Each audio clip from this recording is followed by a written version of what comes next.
O'Reilly. You need parts? O'Reilly Auto Parts has parts. Need them fast? We've got fast. No matter what you need, we have thousands of professional parts people doing their part to make sure you have it. Product availability. Just one part that makes O'Reilly stand apart. The professional parts people. O'Reilly Auto Parts. For all you elk hunters out there, chasing turkeys is basically the same thing. I know the reaction you just gave me, but don't knock it till you try it, and don't try it without OnX. The Hunt app will not only help you find new areas on public ground, but I use it to find out landowner info to get permission on private ground that I see birds on as well. OnX Hunt has a special offer for you. Use code CAL to receive 20% off your membership at onxmaps.com/hunt and find more birds this spring. Hey, I just sat down with the owners and operators of Maui Nui Venison. They're on a mission to balance axis deer populations on Maui while giving back to the community and run a totally sustainable operation. For folks like me who want to get your own meat but aren't always successful, you can become a snack subscriber, get some axis deer sticks sent right to your door. Visit MauiNuiVenison.com. That's MAUINUI. venison.com and use promo code CAL for 20% off your first order.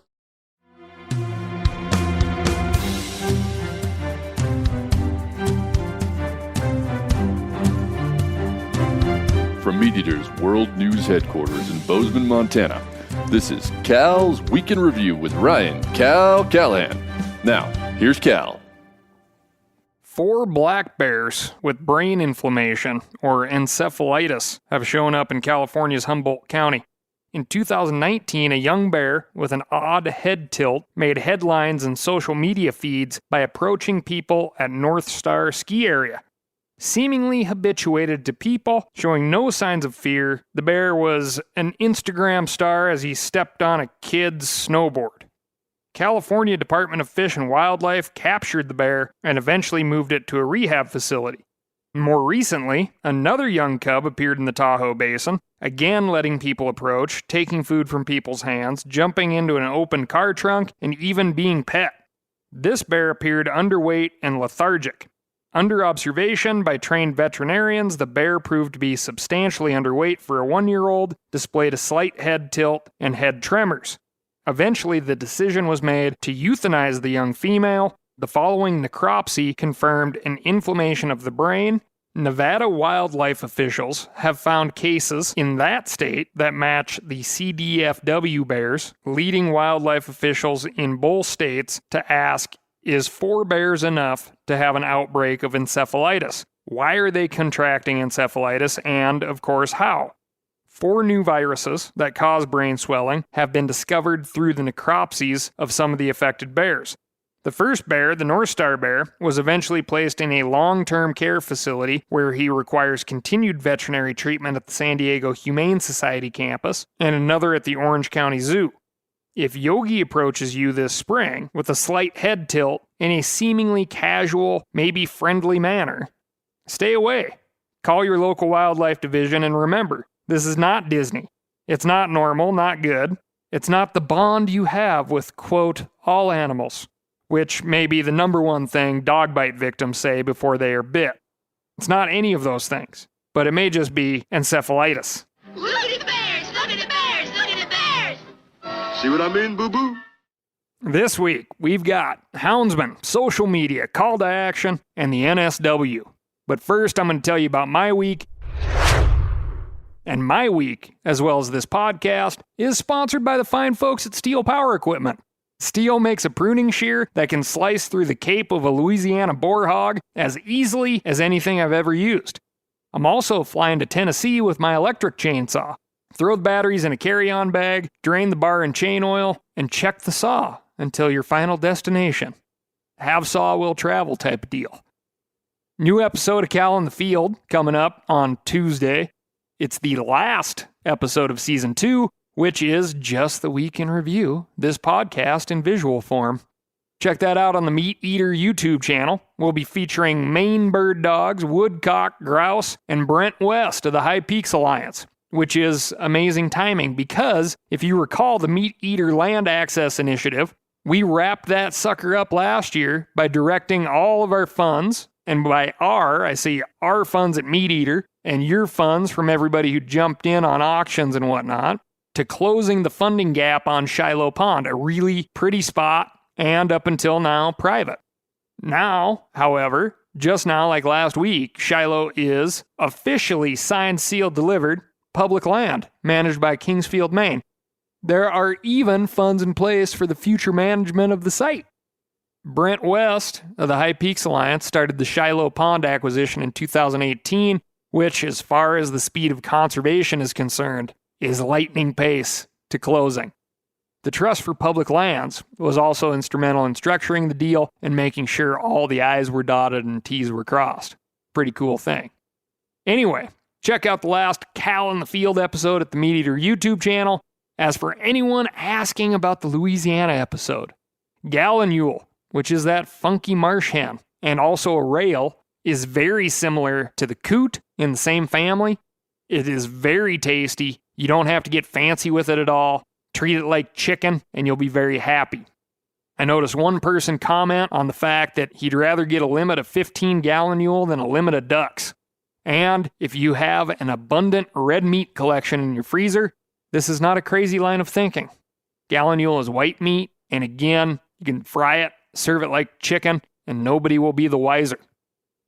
Moving on, but sticking with white meat, Idaho houndsmen are baying themselves hoarse over an Idaho Fish and Game announcement stating that mountain lion harvest quotas on female lions in the 31 management units that currently have them will be lifted for, at a minimum, the 2021-22 season.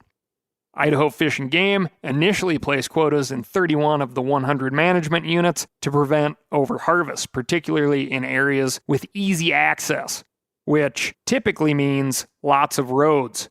The more roads, the more efficient hound hunting is. For example, wilderness areas can have a ton of lions, but you do not see a ton of houndsmen because you can't rip around in front of your pack of dogs in the truck or ATV. Can't cover as much ground. And areas with large population centers that have that big urban fringe that we're always talking about can create havens for lions. And you don't see a lot of hound hunters running in those areas either, because if you're running hounds after cats through that urban fringe, it's a good way to make the paper and not in a favorable way. So quick recap. If we were to stop this topic here, it would be a great one for the greater media consuming world, right? There are hunters opposing more hunting opportunities, increased bag limits, so to speak. Right? That's not how it works. You give a hunter more, he's going to take more, right? So I want you to consider these two quotes from the Eastern Idaho Houndsman Association. To me, even 1 year is too long. If I get together with 10 or 15 houndsmen and we went to a game management unit with good access and good snow and we separated out, within just a couple of days we could kill 80 to 90% of the cats up there. The tables can turn so quickly, it's basically declaring all-out war on the species, and it just makes no sense to me that Fish and Game wouldn't propose raising the quotas before outright eliminating them. Here's the next one. President of the Eastern Idaho Houndsman Association, Jesse Van Leuven, described houndsmen as people that utilize hound dogs, including blue tick, redbone, and treeing walker coon hounds, to help chase the animals they're hunting. In this case, mountain lions. He added that most houndsmen choose not to harvest or kill the mountain lions they hunt because they are more interested in the sport for the relationship between the hounds and the thrill of the chase. That was taken from JH News. So, which is it? We could kill them all, or we really don't kill any. Could it be that the truth lies somewhere in the middle? Right here on this podcast, I've often stated when the subject of hound hunting comes up, their dirty secret, which is hounds people are dog people. They love watching their dogs do the thing that they were born to do, which is strike, track, and tree animals. Look at Meat Eater's own Giannis Patelis and his pound puppy Mingus.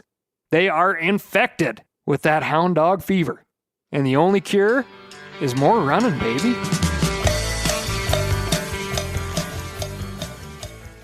The more cats you kill, the fewer cats you get to run. When quotas are set low, in this case, we're talking about female lion quota, which let's say is 3 in a game management unit. No matter if it's the first day of a 60-day long season, if 3 female lions are reported as killed, that whole game management unit is shut down. Not to the running of cats, but to the killing of cats. When you consider the fact that when a cat is perched on a tree limb high above you, you get a pretty good look at its underside. I'm talking about sex organs, kids. There is seldom the circumstance of thinking you are killing a male lion, but you end up with a dead female lion on the ground.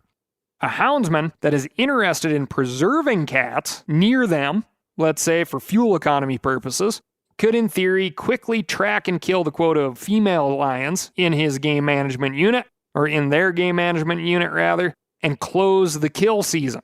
Which is great for cats, great for the person who just wants to run their dogs, but potentially bad for the management of the area, which is exactly what Idaho Fish and Game is saying. Mule deer predation is up in areas where mule deer and elk have been hit hard by winters. The mule deer and elk populations are having a hard time coming back, so we need to give them a break. People factors, as in tag allocation, has been reduced.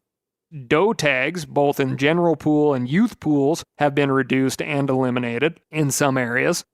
Now we need to look at other factors because that's not helping. And those other factors are address the other predator populations, which leads us to Idaho Fish and Game saying hounds folk need to kill more cats instead of just running them. This is a gamble, of course. Idaho could perceivably see some crazy influx of cat hunters who do in fact kill cats on a routine basis that are, let's say, coming from out of state, right? But the reason that they haven't shown up prior to this is that before they make that long trek to Idaho from wherever they're coming from, the units get shut down because the quotas have been met. So they're afraid to commit. These folks could show up and kill a whole bunch of cats. And maybe the in-state hound hunters will broaden their friend circles and start taking more folks out that do want to take that delicious pork of the trees home. And it could have a serious effect on cats in the long term. But this is active management. Mule deer opportunity is going down, so we're going to see an increase in mountain lion opportunity as a consequence. If lion kills go up, we hope we see less mule deer mortality. As for the hound hunting opportunity, you can still run bears and bobcats as well as raccoons in Idaho. So there's still something to chase, just not as many mountain lions. Some folks might be uncomfortable with me saying that this is a gamble, but this is wildlife management. And wildlife management includes this crazy variable, which is the human factor. So like if we jump way back and we talk about the wolf issue in Wisconsin, right? That was a terrible argument really made on both sides because it comes down to like this idea that game management is a perfect science. There's always room for error. You're dealing with wild animals and wild people. Absolutes happen in a lab, they don't happen in the field. As for me, we're just going to have to wait and see what happens in Idaho.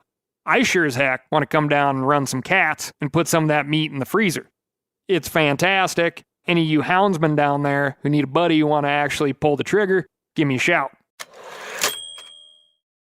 O'Reilly Auto Parts are in the business of keeping your car on the road. O'Reilly Auto Parts offer friendly, helpful service and the parts knowledge you need for all your maintenance and repairs. I don't know if you stopped in at an O'Reilly lately, but I use one because we have one right not too far from my house. People there are super helpful. I don't care if I'm getting boat batteries, car parts, whatever. Love those guys. They got thousands of parts and accessories in stock, either in-store or online, so you don't have to worry if you're in a jam. The team at O'Reilly Auto Parts can test your battery for free, in or out of your car. If it needs to be replaced, they'll help you find just the right battery for your vehicle. If you need your windshield wipers replaced, a brake light fixed, quick service, they'll help you find the right part or point you to the nearest local repair shop for help. Whether you are a car aficionado or an auto novice, you will find the employees at O'Reilly Auto Parts to be knowledgeable, helpful, and best of all, friendly. The professional parts people at O'Reilly Auto Parts are your one-stop shop for all things do-it-yourself auto, You can find what you need in-store or online. Stop by O'Reilly Auto Parts today or visit us at O'ReillyAuto.com/meat-eater. That's O'ReillyAuto.com/meat-eater. For all you elk hunters out there, chasing turkeys is basically the same thing. I know the reaction you just gave me, but don't knock it till you try it, and don't try it without OnX. The Hunt app will not only help you find new areas on public ground, but I use it to find out landowner info to get permission on private ground that I see birds on as well. OnX Hunt has a special offer for you. Use code CAL to receive 20% off your membership at onxmaps.com/hunt and find more birds this spring. Now, a lot of you guys are familiar with the old hunting tradition of eating, some organ, the heart or a chunk of liver off the first animal you kill. I had that when I was a little kid, and it was a big deal. Organ meats were always prized by frontier people who knew the importance of getting a lot of different minerals and nutrients. And as often is the case, those guys were onto something, because organs are among the most nutrient-rich foods on the planet. And you can get the same benefits your ancestors craved via convenient daily capsules from Heart and Soil, made exclusively from regeneratively raised, grass-fed, and finished cattle. Heart and Soil's unique freeze-drying process means all those important nutrients are trapped in, ensuring you experience every one of the benefits of nature's superfood in a clean, convenient, taste-free capsule. Find out more at heartandsoil.co. And make sure to use code MeatEater for 10% off your purchase. That's heartandsoil.co. Use the code MeatEater. Moving on to the I really don't want to go here desk. Social media. Folks started sending me a black bear attacking a hog video asking, what do you think? We even ran this video on the meateater.com. My reaction is, yeah, look at that. Without some actual facts, it's just animal fight porn, I guess. It's like a Shark Week trailer that is nothing but great whites flipping half-eaten seals in the air. Visually, it's something for sure. Power of nature, I guess.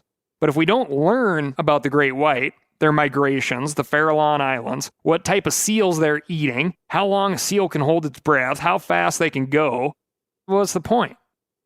By the way, young elephant seals are the most likely to be eaten at the Farallon Islands.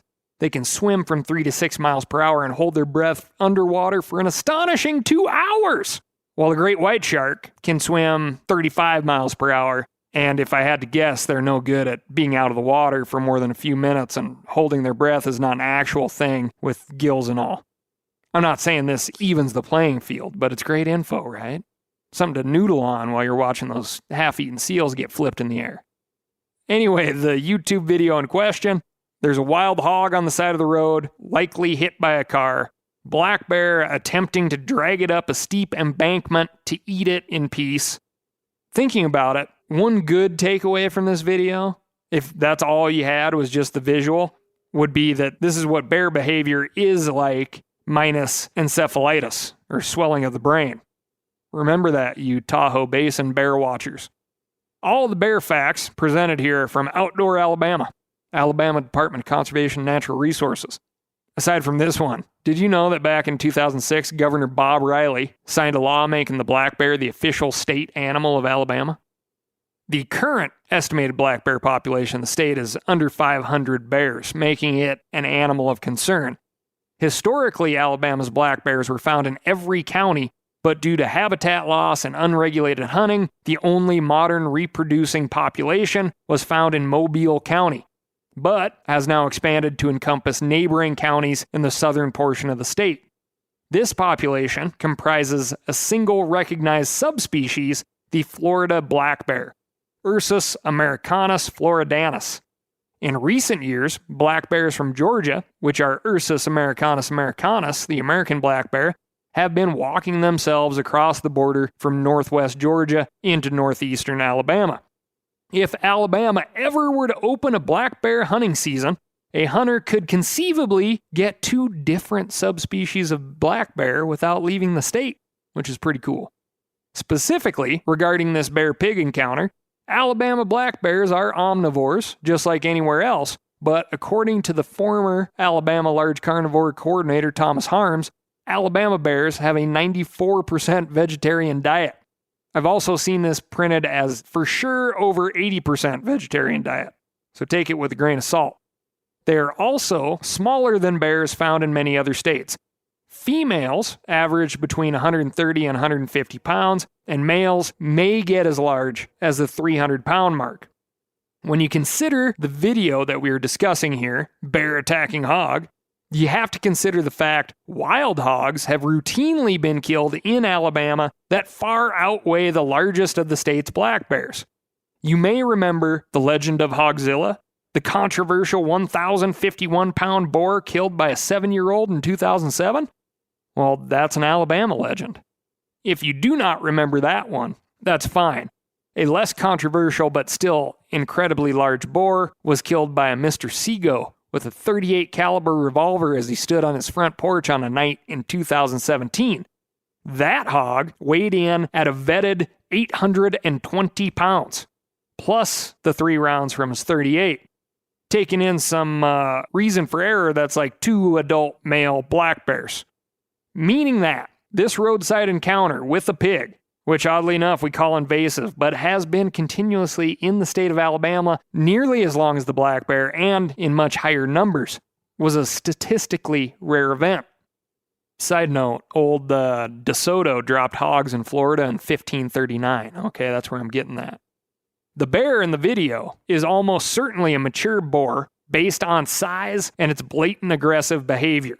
Sows, especially in the spring, can be plenty aggressive, but considering the time of year, the size of sows in the state of Alabama, and the size of the pig in this video, as well as the fact that, in my experience, sows with cubs are not typically going to publicly expose cubs to this type of commotion, as it can bring in other big boars that could eat those cubs, my money is that the bear on this video is a boar bear.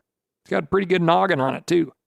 Further, when you consider that this, quote, attack was documented via shaky cell phone footage complete with color commentary, and that it occurred in Satsuma, Alabama, which is part of the southeast Florida black bear population, it is no surprise that this is a Florida bear. It certainly explains that statistically strange behavior. Spring break was last week, buddy. Not the last adventure of Florida bear we'll see. Moving on to the international desk, all the way to New South Wales. If you are currently stateside but want to maybe have an interesting retirement, consider New South Wales or the NSW. Intense rains hammered the NSW coastline, causing massive flooding the other week. As human residents moved to escape the flood, so did millions of spiders, skinks, crickets, snakes, anything that lives on the ground. Those ground-dwelling animals took refuge on anything standing clear of the water, including fence lines, houses, and people. Any port in a storm, as they say. If you recall, New South Wales was largely on fire from 2019 to 2020. The water is a bit late for that, as over 46 million acres burned during that time. If all that wasn't enough, I have failed in past podcasts to cover the mouse plague. If you want to look up some videos way more impressive than a bear dragging a pig, look up mouse plague videos. That will impress you and get your skin crawling at the same time. To further set the tone, here's a quote for you. At least 3 people have been bitten in hospitals while being treated for non-mouse related issues. Kind of a thinker. One farmer reported killing on average 100 mice per day inside the home. I want to go back to that, okay? 100 mice per day inside your house? We've all run some mousetrap lines in our day, right? 100 is a lot. But killing mice isn't the real nasty business. Sheds full of hay have been lost. Total crop loss in the field has been documented. And once crops are harvested, due to infestation of both mice and feces, they cannot be sold. Well, you might be thinking this torrential rain could help with mice, but the NSW is a big place and the storm water is not evenly dispersed throughout. It is helping in some areas with the mouse plague, but it is also pushing a lot more mice into homes and vehicles in others. Although this sounds bizarre, this is a natural occurrence in the NSW and can occur every 10 years. In this instance, a long dry spell followed by good rain meant good crops, which means lots of food, and the mice that had not been reproducing at full capacity went into super breeding mode. That's a litter of 6 to 10 pups every 19 to 21 days. One estimate at one farm figured 2 mice per square meter inside their crop paddocks for a total of 20 million mice. That's one farm. Big one, but one farm. So like I say, if you believe variety is the spice of life, something new every day in the NSW. For those of you listening that are current residents, kill the mice, they'll die anyway. Be careful with the spiders. They have a good role to play in your future when the fires and the floods and the mouse plagues, figure themselves out. Now, what are fires before or after the earthquake? They were after the earthquake, I remember. But before the flood. All we need now is a plague of locusts. Good luck to you down there, and thanks for listening. I got one more for you on the Australia desk, which is kind of a fun one. A new species of climbing kangaroo has been discovered. This is fossilized, keep in mind. It's not like it just showed up somewhere in between the floods and the plagues. The recent find indicates that the tree climbing ability of kangaroos and wallabies evolved more than once throughout Australia's history. Additionally, these specialized climbing kangaroo fossils, with longer necks for browsing branches, longer arms, and claws for holding and climbing, come from a completely treeless area of Australia. Proof's in the dirt, so to speak. Moving on, quick call to action for you Texicans, or folks who like to visit East Texas. If you're listening to this on April 4th, which is the day this releases, you have a tiny window to go to this link and comment and ask for a little more time in a public meeting on behalf of the citizens of Mineola, Texas, and the Mineola Nature Preserve. It's not a big ask. This is the Texas Center for Environmental Quality, which is www.tceq.texas.gov/epic/e-comment. So here's the deal. There's a concrete batch plant in the works down there. Probably some good jobs with it too. However, the project may have some underlying effects on neighbors, visitors, and citizens of Mineola, the Mineola Nature Preserve, the Derby Equestrian Ground, and others in the path of prevailing winds in and around the proposed site of this concrete batch plant. And what they're asking for is a public comment period and this to be considered, which seems very fair to me. If any bored anthropologist wants to do any testing on my old bones, at some point in the distant future, they will likely find a good mix of leftover construction materials, including concrete dust. East Texas has a lot of great stuff and great people, but it does not have a lot of public places for wildlife. If you are getting this on Sunday, stop what you're doing and write in www.tceq.texas.gov/epic/e-comment. Ask that they consider this before moving along with the permitting of their concrete batch plant. Moving on. When bees are on the move, be sure to keep your car windows closed. Las Cruces, New Mexico. Quick stop for groceries was all it took for a swarm of bees, estimated at 15,000 individuals, to stake claim to a man's rear car seat. The best part is, he must have been so fixated on what was for dinner that he actually made it down the street before noticing the swarm of bees in his back seat. How that works, I don't know either. It was, however, the driver's lucky day, as an off-duty Las Cruces firefighter is also an amateur beekeeper. They showed up with the equipment necessary to transport a hive on the move, and the firefighter got to claim the bees, which makes me wonder if the grocery shopper and driver got paid, or did they just call it even Steven? Bees are worth some cash, I mean, that's the buzz on the streets anyway.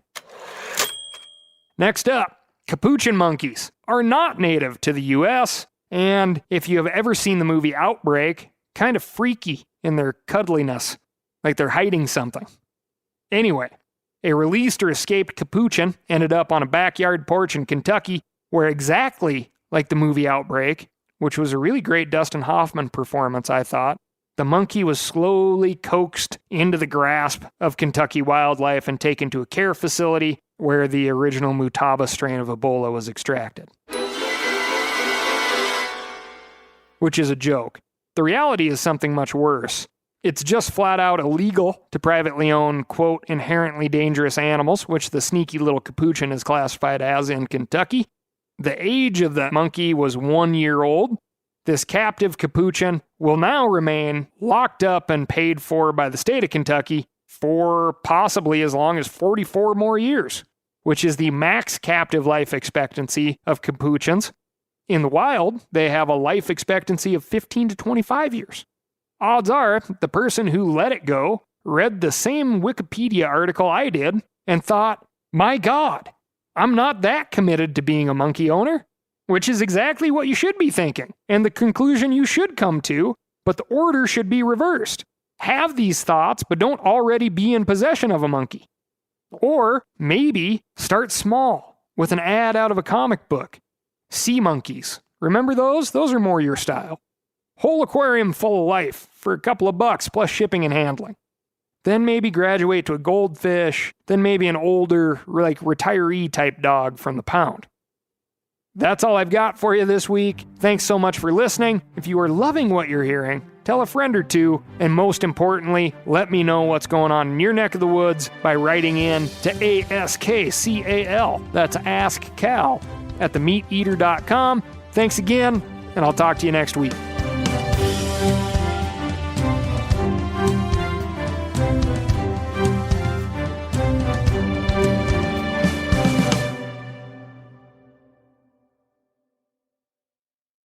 I'm sure a lot of you guys remember the old ceremonial hunting tradition of eating the heart out of the first animal you killed. Meat from those organs are among the most nutrient-rich foods on the planet.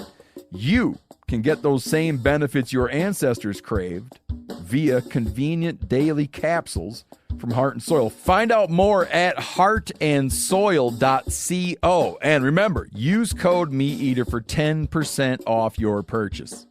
Outdoor adventure won't wait for engine problems. Things like hard starts, rough performance, and lost fuel economy are often caused by fuel gum and varnish buildup. Seafoam can help your engine run better and last longer. Simply pour a can in your gas tank. Hunters and anglers rely on Seafoam to keep their engines running the way it should the entire season. Pick up a can of Seafoam today at your local auto parts store or visit seafoamworks.com to learn more. That's seafoamworks.com to learn more.